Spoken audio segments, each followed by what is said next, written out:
It is the moment of facing all of that which you have forever, since you have sought to know oneself, the time of clarity. The coming to know of why one has suffered as well as smiled in the living experience. One's primary curiosity, that is a universal question among all human beings, is to know and understand of why am I present here within this living experience, and of what does all of this mean.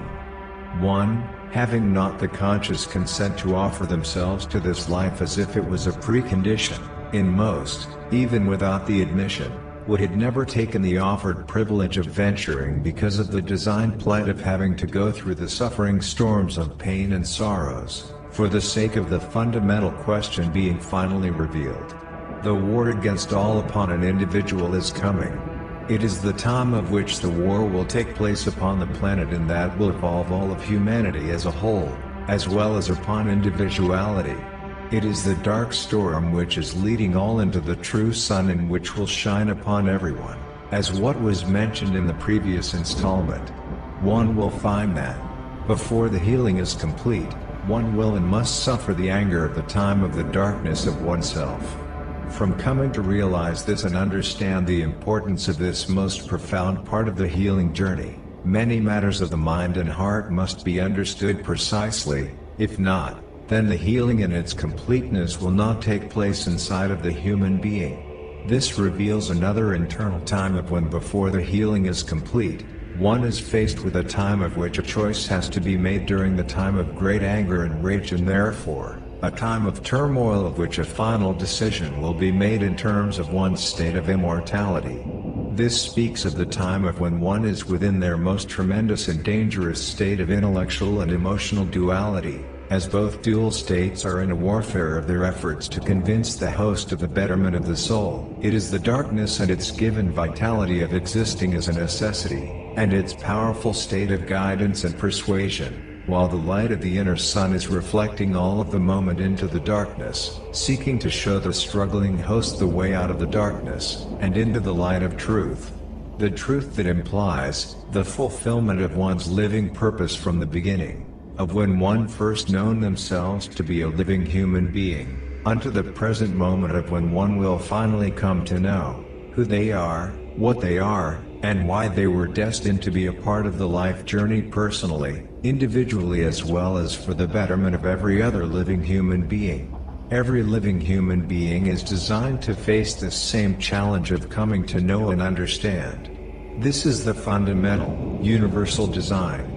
This places each human being within an immense colossal war against the forces of evil, which is in fact trying to own our destiny, in assuming that it has forever been the owner, and the forces of good, which also has an effort of claiming our soul's destiny, which also puts forth the same claim of ownership. But, be not deceived, this war is and has forever been created inside of you as the originator, as a force of a dual creator, of which the earth has been taught that it has forever been separated, and thus, in opposition to its own evil creation, while it, the creator, is the author of both activating forces that has caused mankind to feel as if he or she is being torn apart, while never for some, coming to realize and to accept that, to understand of how to coexist with both living forces, one must accept that they are both within themselves.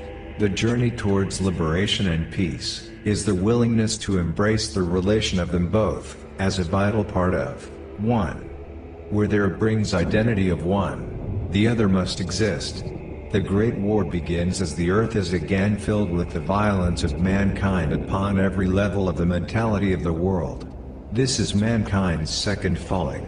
All whom has been given the power to govern, has failed mankind at this point, and humanity has to survive mankind and his cruelty to the entire earth, as mankind's intellectual, spiritual and political poison has troubled the earth globally. For this reason, the earth is suffering the plight of struggling to remaining alive. This is the time in which the human family will understand that there is and has forever been a distinction between mankind and humanity. It has forever been one movement. What mankind has done to humanity is that it is a huge serpent in trying with immense effort to devour all that which contains morality and its freedom with exist without authority, without laws and without the needs for commandments.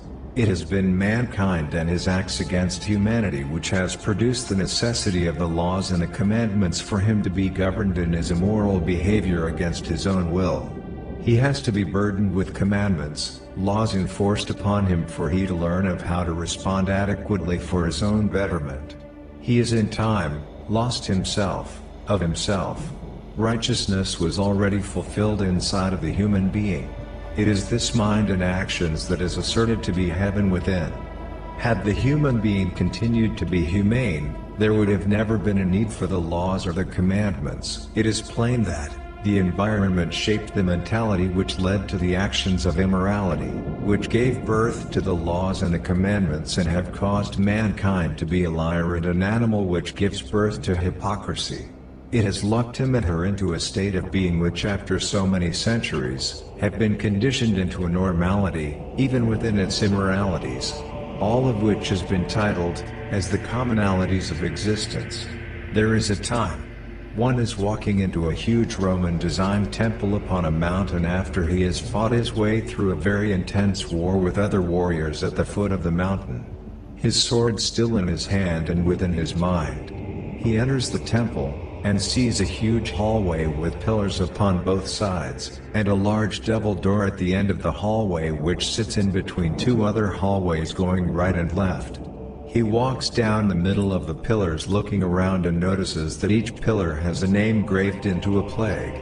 Even though he does not know most of the names, he does know some and that all of these people, male and female, were warriors as he. A feeling comes about him, that existence as it is coming to an end and that what has been most thought of, wondered and painfully unknown, is at hand to be revealed.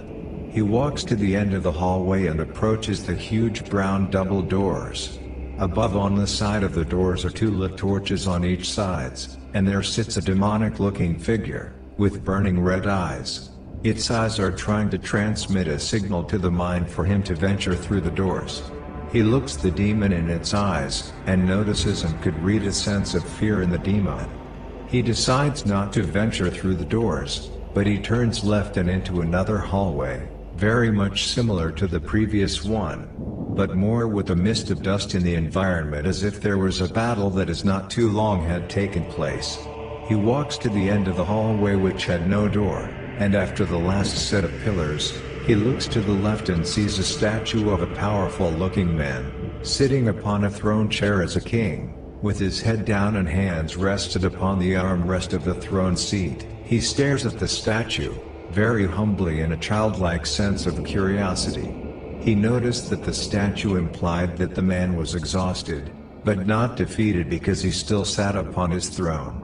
His body was muscular and thus, he remained physically strong.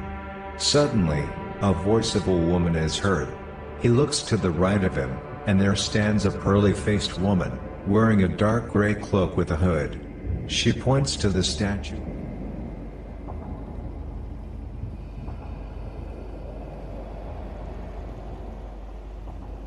You may approach the throne, that you may see who was, and still is the great warrior and king of his own mortality.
Behold, it is you.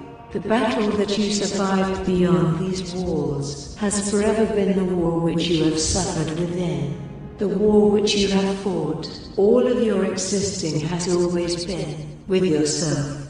You have traveled through many valleys, looking for love, looking for acceptance, looking for humility. You have sought the enemy which you felt has stolen love from about your life, and he has never revealed his face of which you have thought to be at some given time recognized. The moment has come for you to die to this, as this man needs not rest, but death. His tiredness is that of his suffering. Only you can give him rest. Place down your inner sword and walk into the newness of the sun. The new beginning is present. Once you decide to end the suffering this day, this moment, it has forever been you. It has forever been about you.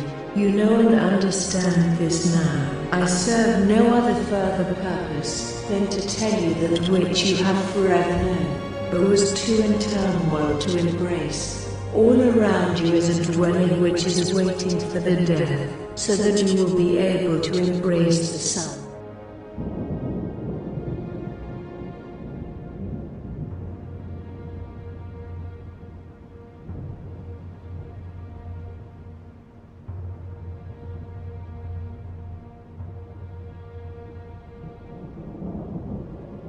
Being offered the gift to look into the eyes of your own soul has no other challenging of which it is able to say that what we are seeing is the fact of our internal being.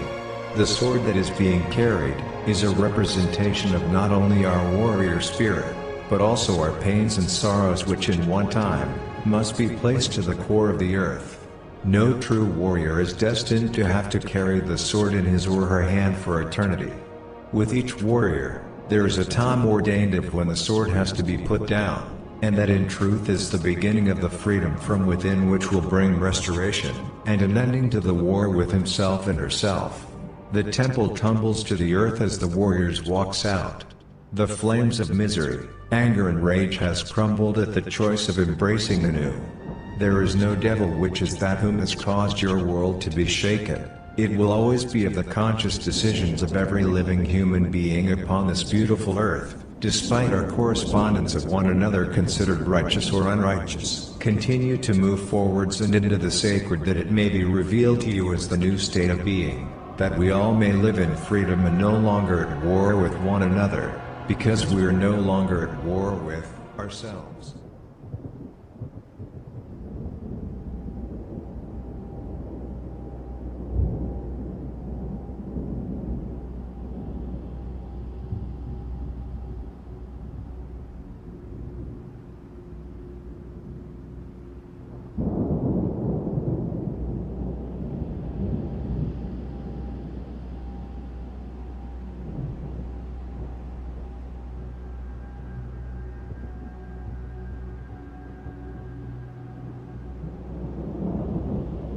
The temple of pillars tumbles. The earth trembles with the crashing of the temple. As the warrior walks through the forest at the foot of the mountain, there is a feeling of concern, fear and vulnerability. He has forever, since he has known himself, even that of a child, carried the sword in his hand even for reasons he had never knew, because he had never been told. Only because those in his midst had not known, as this served as an immense hindrance upon his living experience. To be as this, and to be in the presence of those whom were deemed as his elders, his protectors, to be also not ordained for to know, leaves him to live in a turmoil of a lack of understanding, and therefore, clarity. But he continued to move forwards. Now that he has placed the sword down, and the crashing of the temple has buried it, and has swallowed it up for never to be found by him, he is feeling an uneasiness which he is unable to identify precisely.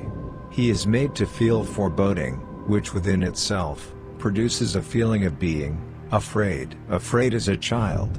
But his nature is the warrior, as this is without his consent. Despite this nature giving him his strengths, he has been brought about a time of when his greatest strengths are to be revealed as his most unfortunate weakness henceforth. As he continues to walk out of the forest and back into the battlefield of where the war took place, he sees the pearly-faced woman. She is standing in the field of many dead warriors upon both opposing armies. He looks far beyond the battlefields and unto the mountain of which him and his band of warriors came, and sees that the mountain and land is lit up with a beautiful and vibrant light, emanating from it. Without knowing why, he is concerned of what produced such vibrancy and beauty. He walks towards her as she stands still awaiting him. He walks to her and stands before her. I have placed the sword down, and the temple has buried it with its destruction, but I feel uneasy, vulnerable, and unsure. As if I am still carrying something, but, as my statue's image was upon the throne, I remain feeling strong. I fail to understand these perplexities within.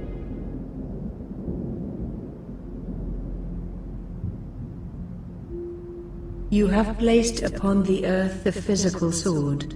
The temple burying it for it to never be found is ordained. It is ordained because of what you are still carrying. What you are still carrying inside is now an endangerment for your soul as well as others. As your being in the current state of fear and perplexity, you are vulnerable to try means to retrieve it, given the next event, if not properly perceived and therefore understood. For now, you must let go and die of the sword in which you carry within. The sword which you are carrying in your heart, that place inside of where you are made to feel ill at ease because of being contaminated with fear and uncertainty because of the effects of the past. You have forever carried the inner sword since you have known yourself. Since your hands were balled into a fist as a small infant, as your mother would try to you and balled them while you slept, but your hands would only balled back into a fist of determination. A determination unknown and misunderstood by you and others. It has burned inside of you. It has scorched you in manners of your thinking and of your feelings and actions, for reasons that were ordained for the good of your journey, as well as those times of when it had complicated your times of living. You have fulfilled your task in purging the times of the wicked upon the earthly plane. You have helped bring a dawning to the light in which you see about the mountain and the land that you ventured from. But you, at your present standing, cannot go home to them. You cannot go back to that which you helped to liberate, unless you die willingly and passionately of the inner sword that you carry inside. Unless this has been decided within you, you will not be able to live among them in peace. You will become another war which needs to be fought and destroyed. The search for further war because of your love and fear, and the feelings of vulnerability. Those who have been liberated will not be able to embrace the warrior that you were. Even though they loved you in fear, and trusted you in confidence, you are not able to live among them now, because there lie no more purpose for the sword, because there are no more wicked plaguing the earth. There is only peace, a peace of which you helped establish. You have helped establish a time of which you are not capable of living within because you are still carrying a sword. The sword which you carry is no longer needed because you have no more wars to fight. Accept the reality of the time that you were born to establish. Allow yourself to reap the benefits of your purpose. The battlefield of death in our midst, you are in need to understand a vital truth. Go and remove the helmets of masks of those whom you fought with, and of those whom you were against. You must engage this task. You must.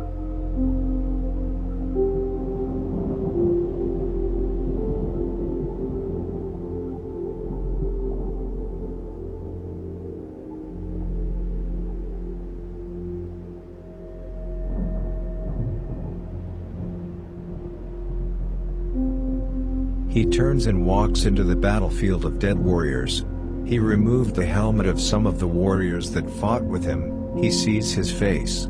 He walks over to the opposing warriors which fought against him, and removes their helmets, and again, he sees his face. As then he understands clearly that the warrior's inner journey must end within the ordained time for the sake of peace. The battle ends with the war within himself. The inner sword must be put to death within, after the sword has been let go of the physical body. I should have known, he says to himself. I should have known. This no longer has no place in me. The purge has ended. As it has ended within me. He rises back to his feet and turns around. The pearl-skinned woman in the dark cloak has gone. He looks towards the mountain of liberation, and smiles, dying to the current inner self. The feelings and thoughts of love are allowed to be imbued within him, and thus, he begins his journey home to a place holding an environment of freedom, love and bliss.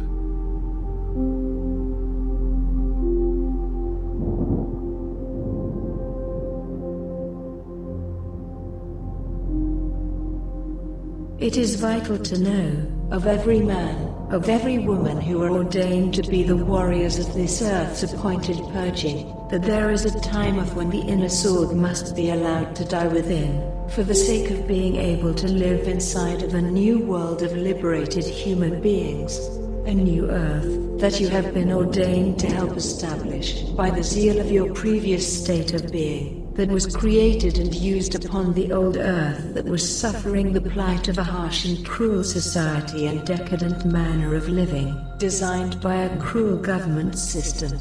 No human being, despite of how they were created, and for whatever purpose, was created in vain. And no human being was created without a choice to live inside of a society of peace and humility, for the sake of peace, is not offered a decision to die of the inner conflicts, for the sake of self-liberation, so they are able to live in the fruits of their purpose of what they were made for and the purpose of their deeds for their previous actions in harmony of the current state of a better earth and world to abide inside. It is time to end the judging and the unenlightened condemnation of those whom you either failed to understand, or was ordained to not understand because of your own design of what the Divine Creator has ordained as a human being who have been created to perform a task upon the earth, that some were created not and able to do. Some are created to find compassion for the wicked, and some were created as the warriors, those who possess nothing in their hearts, but to slay the enemy at the time ordained, as this includes for a given time, themselves.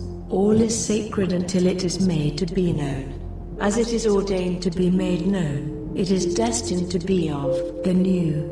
What is new to the minds of those who have been enslaved of the information that is established by the wicked to oppose the new, will be eliminated in time, as the earth will in time reveal the time. As this time will present itself in time, not of any book written and given, but by the time of when it is right for the darkness of the earth to see the dawn. Written by David Anthony Brayboy.